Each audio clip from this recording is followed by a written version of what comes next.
1995년 후베이성 징저우 사스구에 거주하고 있는 장원화는 이번에도 직장에서 쫓겨나 집에 돌아오는 길이었는데, 직장에서 잘린 게 도대체 이번이 몇 번인지 모를 정도로 자존심이 상하는 일이었습니다. 한 번은 회사 물건을 절도하다 그 자리에서 잘렸고, 두 번째는 재고 좀 남는 안 쓰는 걸 내다 팔다 걸려 잡히는 바람에 잘렸는데, 그렇게 한두 번 절도를 하다 보니 벌써 5번이나 되어 또다시 회사를 그만두고, 아니 잘려서 집으로 돌아오는 길이었습니다. 그런데 속을 썩이려니까 타고 가던 자전거가 고장이 나고 말았는데, 아이씨 진짜 짜증나게. 쥐깐 놈은 돈 안 빼돌리나? 나만 나쁜 놈이야?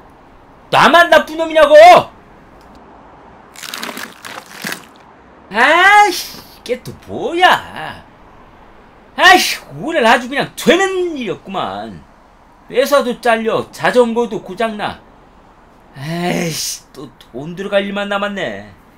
1995년 8월 무더위에 매미 소리가 도시에 울려 퍼지던 그때, 사시구 장진로 신용조합 도로변 한쪽에 쪼그리고 앉아 신세 타령을 하던 그는 은행 입구에서 여러 명의 직원들이 벤 승합차에서 큰 상자를 내리는 장면을 목격했습니다. 저 상자들은 뭐야? 그러면 저게 다 돈이란 말이야? 그런데 무슨 경비원도 없고 저렇게 경비가 허술하냐?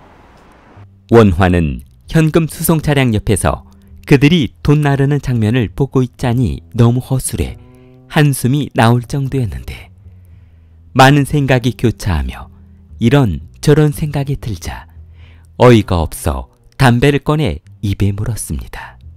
그때 아저씨, 원화는 이상한 생각을 한 것을 들킨 것이 아닌가 하며, 네! 에이 여기에서 담배 피우시면 어떻게 합니까? 이 돈에 불이라도 붙으면 어떻게 할 거냐고요? 이제 저리 가서 피우세요. 에? 죄송합니다. 원화는 경비원이 멀리 가서 담배를 피우라는 말을 하고 다시 은행 안으로 들어가자 사람이 없는 수송 차량의 박스를 열어 안에 들어있는 돈을 확인해보고 싶었으나 다른 방법을 찾아보자며 고장난 자전거를 끌고 신나서 친구들이 있는 사무실로 달려갔습니다. 신이 나서 류잉의 사무실에 들어간 원화는 야야야야야야야, 내 말 좀 들어봐. 내가 조금 전에 상호저축은행 옆을 지나가다가 자전거가 고장이 나서 쪼그리고 앉아서 담배 한 대를 피우고 있었거든. 그런데 그 돈 상자를 경비원도 안 세워놓고 막 나르고 있더라고. 에이, 아무리 그래도 은행인데 돈 지키는 경비원도 안 두고 있었을까? 네가 잘못 봤겠지. 아이 참 진짜라니까. 아이 그럼 차 속에 있는 돈을 털기라도 하자는 거야?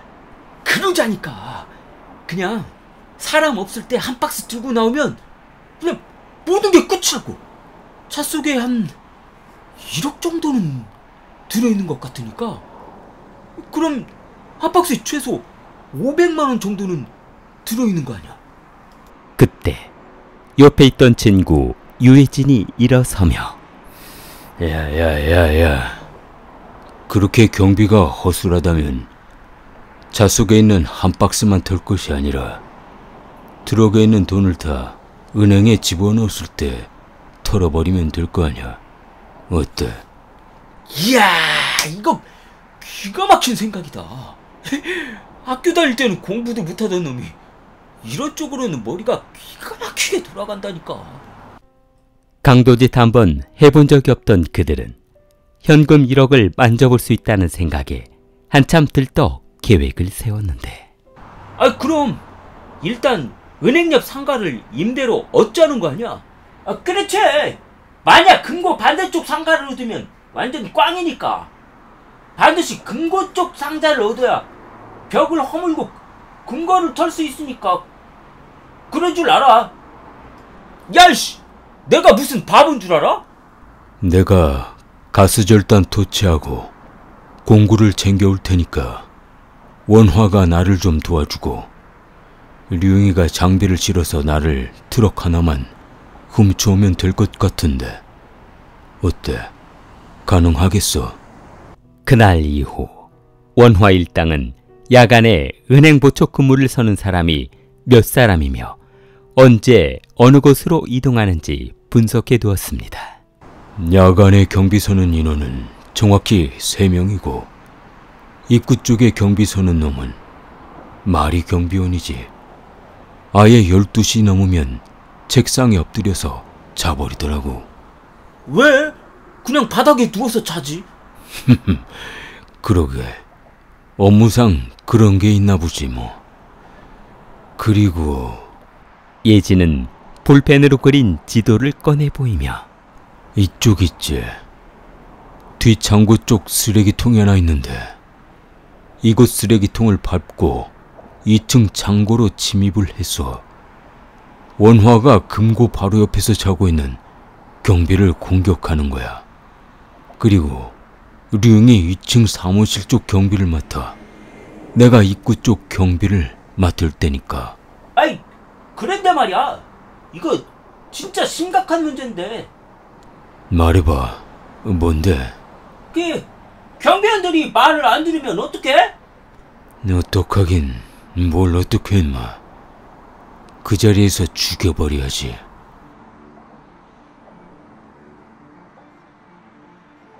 (1995년 11월) 새벽, 어둠이 짙게 깔린 새벽, 모든 사람들이 잠들어 있던 그날, 원화가 속삭이듯 이쪽으로 와. 쓰레기통 밟고 넘어서 2층으로 올라가. 나는 1층으로 갈 테니까. 류잉이 창고 쪽 창문으로 들어간 후 2층으로 올라가 2층에서 1층 계단으로 내려가려던 순간 당직실 문이 열리며 잠에서 덜 깬 경비원이 비몽사몽인 상태로 걸어 나왔는데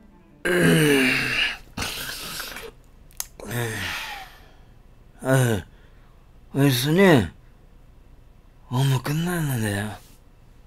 아, 영업 끝났어요?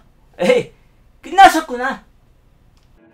경비원이 잠결에 류잉과 대화를 하고 화장실 쪽으로 걸어가자 너무 놀란 류잉은 들어왔던 창문으로 다시 나왔는데 야, 이대로 놔버리면 어떡해? 뭐 때문에 그러는데? 나 너무 놀랐어. 경비원하고 2층에서 딱 마주쳤단 말이야. 나 사람 죽이고 이런 거 못할 것 같아. 이런 모조리 같은 놈.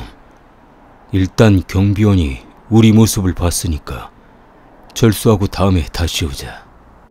한 달 뒤 12월 16일 저녁 8시, 준비를 마친 세 사람은 예전에 털지 못한 저축은행을 다시 한번 털기로 했는데 이번에는 예진이하고 나하고 2층으로 올라갈 테니까 너는 망 보고 있다가 올라오라고 하면 그때 올라와.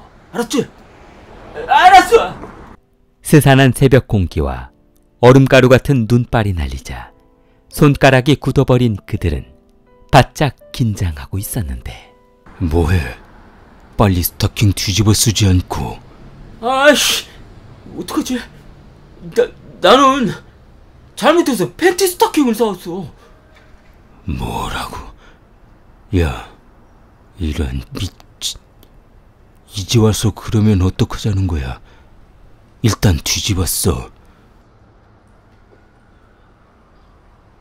2층까지 성공적으로 올라간 두 사람은 조심스럽게 당직실로 들어가 그 안에 있던 경비원 2명을 도끼로 살해했습니다.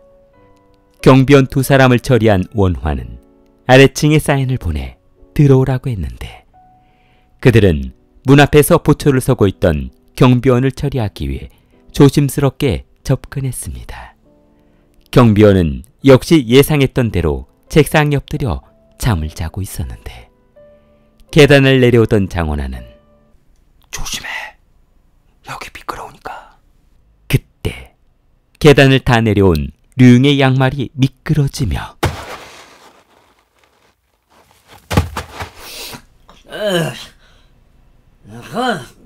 누구야? 뭐해 임마. 빨리 처리하네. 하지만 너무 긴장한 탓에 도끼를 거꾸로 들었던 류밍이 경비원을 향해 달려들었으나 도끼 등으로 내려쳤는데 그 광경을 보고 있던 예진이 도끼를 빼앗아 이리 줘. 그거 하나 똑바로 못하냐.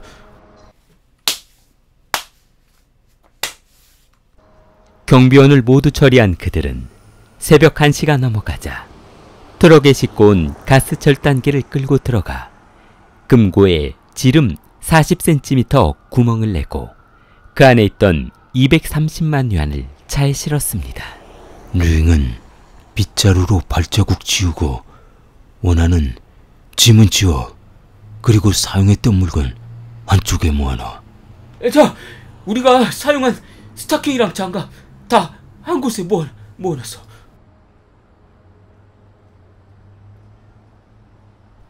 예진은 범행에 사용했던 물건을 은행 한가운데에 모아놓고 불을 지르는 과감함을 보이기도 했습니다. 세 사람이 떠나고 불이 타오르자 주민들은 소방서와 경찰에 신고했고 잠시 후 달려온 소방관들은 새까맣게 타버린 세구의 시신을 발견했습니다. 사건 현장은 온통 검은색 잿더미로 변해 증거는 고사하고 시신이 경비원인지 범인인지도 모를 신원도 확인할 수 없는 정체불명의 세 남자의 시신만 남아있을 뿐이었습니다. 신고를 접수받은 경찰은 200명의 경찰을 동원해 현장을 봉쇄하고 전담반을 꾸려 수사를 시작했으나 아무런 증거를 찾을 수 없었습니다.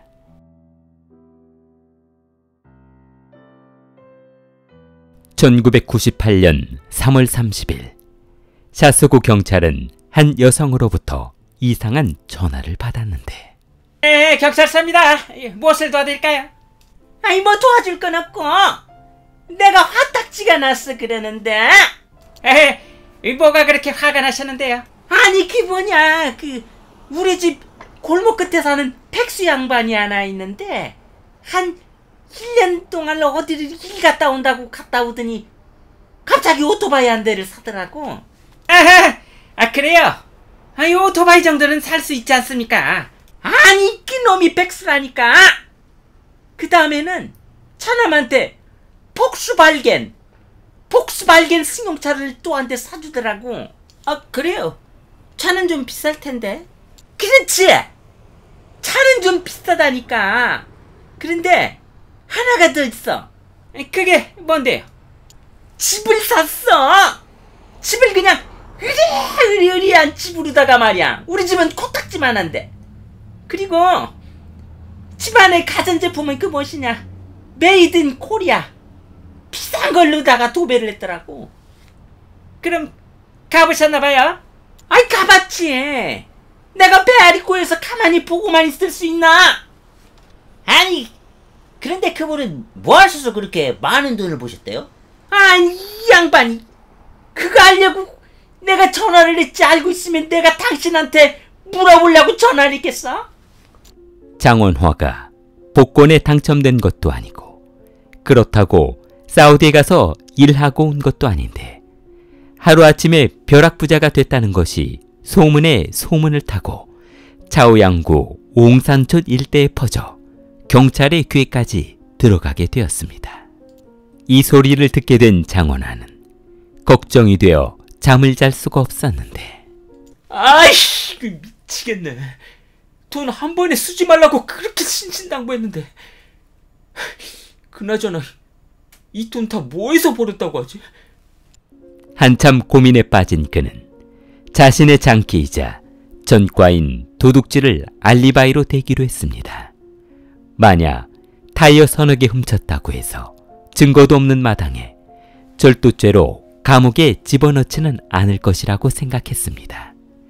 그러나 이런 자신의 잔머리로 엄청난 역효과를 내는 치명적인 실수였다는 것을 모르고 있었는데 1993년 3월 30일 징저우 사스 차오양 파출소 담당관 종치는 타이어를 도둑 맞았다는 절도 사건을 접수받아 4월 3일 용의자 장원화를 소환해 조사했습니다.